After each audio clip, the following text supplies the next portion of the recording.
అత్తయ్య తప్ప మిగతా వాళ్ళందరూ నాకు శత్రువులానే కనిపిస్తున్నారు.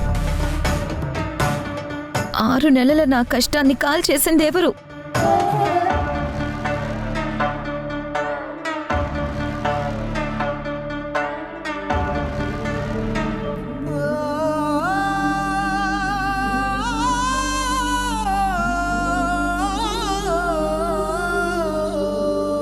నాన్న, నా లక్ష్యానికి అడుగడుగునా అడ్డంకులు సుడిగుండాలు ఎదురవుతూనే ఉన్నాయి. నా ప్రతీకారం తీరకుండా అడ్డుపడాలని చూస్తున్నారు.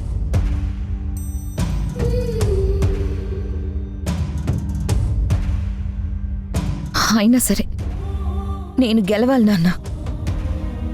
ఎట్టి పరిస్థితుల్లోనూ ఓడిపోకూడదు. నా వెన్నంటే ఉండు నాన్న. నువ్వే నా ధైర్యం, నువ్వే నా గర్వం. నీ ఆశయం నెరవేర్చి తీర్తాను నాన్న.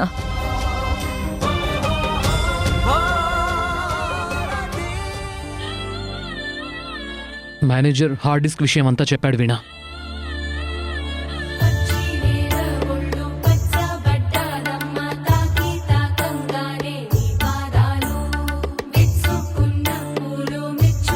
ఇంట్లో వాళ్ళే నన్ను మోసం చేసి ఓడించాలని చూస్తున్నారు బావా. నన్ను ఒంటరిదాన్ని చేసి టార్చర్ పెడుతున్నారు బావా. అందరూ మనవాళ్లే అనుకో, తప్పులేదు. కానీ అందరూ మనలాంటి మనస్తత్వం కలవారి అనుకుంటే మాత్రం పొరపాటు వీణా. పరిస్థితుల్ని బట్టి మారటం మానవ నైజం, అది సహజం. నీ విషయంలో కూడా అదే జరిగింది. వాళ్ళు గెలవాలనుకున్నారు, నిన్ను ఓడించాలనుకున్నారు. నేను గెలవాలని నా భర్త కోరుకోవట్లేదు. తనకి మొదటి శత్రువు నేనే అన్నట్టు ప్రవర్తిస్తాడు. మావయ్య పిన్ని కూడా అంతే. ఇక నా గోడ ఎవరితో చెప్పుకోవాలి బావా? సమూహంలో ఒంటరిదాన్ని అయిపోయాను. నా కాళ్ళ మీద నేను నిలబడాలని, మెట్టినింటికి మంచి పేరు తీసుకురావాలని కష్టపడుతూ ఉంటే వాళ్ళకు మాత్రం నేను దుర్మార్గురాల్లా కనిపిస్తున్నాను. నువ్వు ఒక్కడివే నన్ను అర్థం చేసుకున్నావు. నా ధైర్యం నువ్వు, నా మనిషివి నువ్వు మాత్రమే బావా, ఇంకెవ్వరూ కాదు.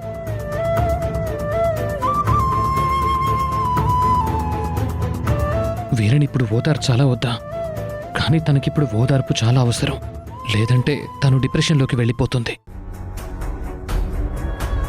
Hi manager, good morning. Good morning madam.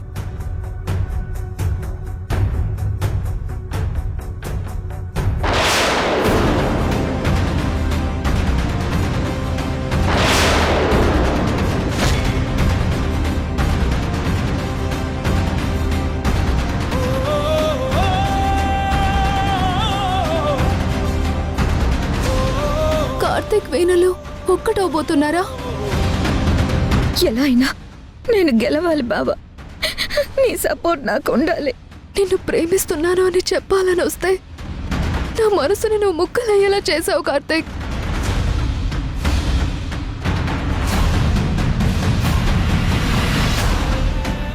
వీణా, అధైర్యపడకు. నువ్వు గెలుస్తావు. ధైర్యంగా ఉండు. హార్డ్ డిస్క్ పోతే పోయింది. కష్టపడి మళ్ళీ ప్రోడక్ట్ తయారు చేయి. నువ్వు చేయగలవు. నీ మీద నాకు నమ్మకం ఉంది. థ్యాంక్స్ బావా. Thank you very much.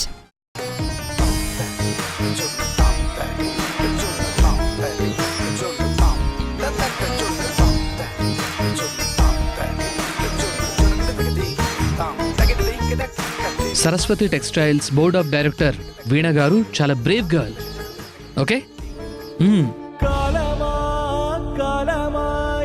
మట్టి గొంతు వినవే, త్యాగమా త్యాగమాయి సత్యమింక కనవే. ఆ మనసులో కొరత లేదు, కనులలో కలత లేదు. పసి నవ్వుల వయసు శిఖరం తన మనసు. కాలమా కాలమా నువ్వు నా వాడివి అనుకున్నాను.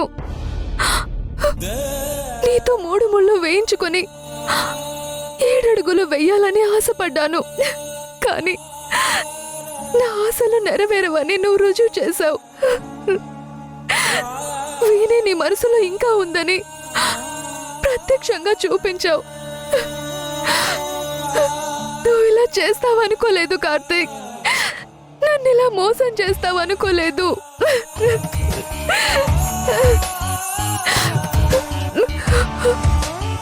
నా ప్రేమ నీకు అర్థం కావాలంటే ఒకటి, నువ్వు నాలా ప్రేమించాలి,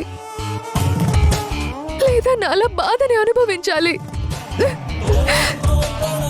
ఈ 2 జరగవని అర్థమైంది కార్తీక్, అర్థమైంది.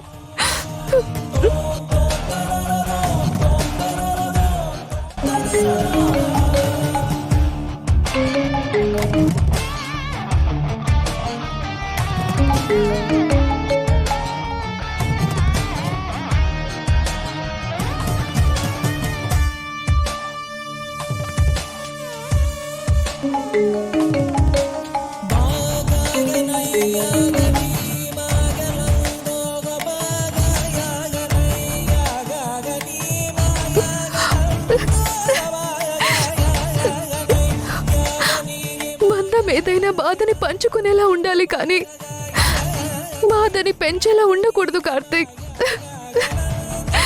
నీ మీద నేను పెంచుకున్న ప్రేమ నాకు బాధని పెంచిందే తప్ప ప్రేమని పంచలేకపోయింది. అది నా దురదృష్టం.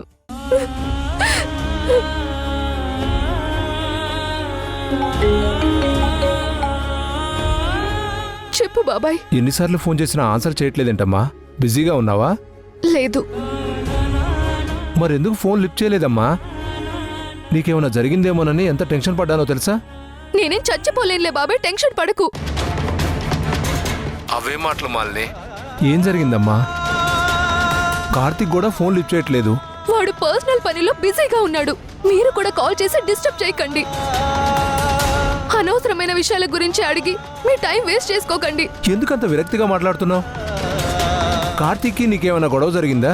చెప్పాను కదా బాబాయ్, టైం వేస్ట్ చేసుకోకండి. అమ్మ మాల్ని, మాల్ని.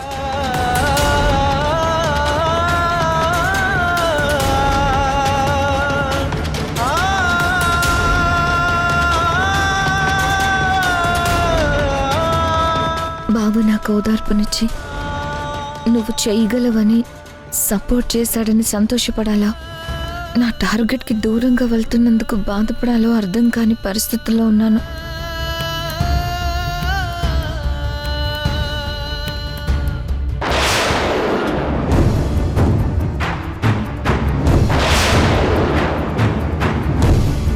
ఆరు నెలలు కష్టపడి రెడీ చేసిన ప్రాజెక్ట్ మిస్ అయిందన్నా నీ బాధను నేను అర్థం చేసుకోగలను. నీ కష్టం కంపెనీకి మంచి పేరు తెస్తుందని నమ్మావు, కానీ బ్యాడ్ లక్. నువ్వేం వరీ అవ్వకు వీణా. నీకు హెల్ప్ చేయాలన్న ఇంటెన్షన్తోనే నా ప్రాజెక్ట్ ఫైల్ నీకు ఇస్తున్నాను. మనిద్దరం కలిసి కొత్త ప్రాజెక్ట్ లాంచ్ చేద్దాం. అప్పుడు నీకు కొత్త ప్రాజెక్ట్ లాంచ్ చేయలేకపోయానన్న బాధ పోతుంది. ఒకసారి చూడు.